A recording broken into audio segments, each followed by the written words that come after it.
I'm Dan Ackerman, and we are here taking a very first look at Apple's brand new MacBook Pro with Retina Display. This is kind of a new entry in the Apple laptop line. They've got the Air, they've got the Pro. This is a variation on the Pro, available only for now in the 15-inch size. And of course, it's that Retina display that makes it special. It's got a 2880 by 1800 resolution that is unheard of in laptops, and kind of like on the latest iPhone and on the latest iPad, it makes text and images look very crisp on the screen. If you have an app, like some of Apple's native apps, or like Photoshop from Adobe, or some other apps that Mac people use a lot that's specially set up to work with the higher resolution display, then things are going to look really great on there. Also, it'll be a while before every app is kind of modified or updated in order to work with the new screen. Now, of course, on a Windows laptop, you pretty much top out at 1920 by 1080. The reason why this display works is because it's got a different DPI on the screen, so things actually look the correct size, much like they do on your iPad 3rd generation. Now, besides the big screen, the other big deal about this new system is that it is much thinner and lighter than your typical MacBook Pro.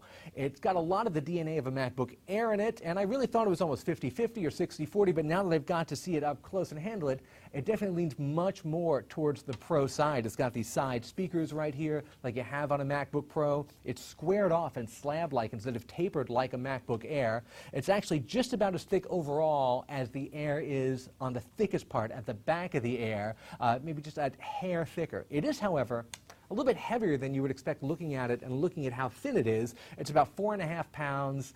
I'd say this is a carry around 2 to 3 times a week sort of laptop. But if you've ever had to lug around a big 15-inch regular MacBook Pro, you know that that's a real arm breaker if you have to do that more than once or twice a week. Now, a lot of things on here are going to seem familiar. They got the same Apple keyboard that everybody likes, backlit, of course, and the big glass touchpad. A lot of Windows systems are coming close with the keyboards, and they're starting to come close with the big clickpad touchpads, but they don't quite have it down yet. A lot of it is the responsiveness of the multi-touch gestures that just nobody else can really seem to nail. Now, under the hood, there's some changes to the MacBook Pro and Air lines that are also reflected here. These all have the new generation of Intel Ivy Bridge CPUs. That's the 3rd generation Core i series, and that includes HD 4000 graphics from Intel. That's the integrated graphics that actually work pretty good. You know, they're not fantastic.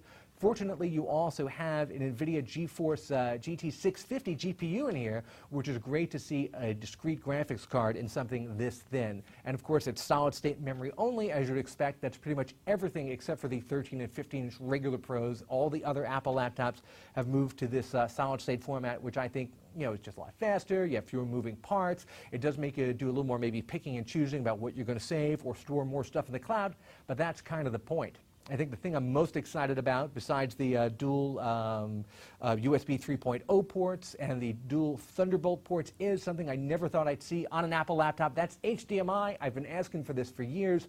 It's finally here. It makes it so much easier to just take this and plug this into a big TV or a projector or a monitor. I know Apple has stayed away from this for years. They finally, obviously, heard my plaintive cries and added HDMI for everybody. And now, in order to get all this, you're going to have to maybe save up a few pennies, maybe trade in your old MacBook, because it starts at $21.99. That's pretty darn expensive for just a 15-inch laptop with only a 256 gig solid-state drive. You can trade up to a bigger one, of course. That's going to cost even more. I'm Dan Ackerman, and that is the brand new Apple MacBook Pro with Retina Display.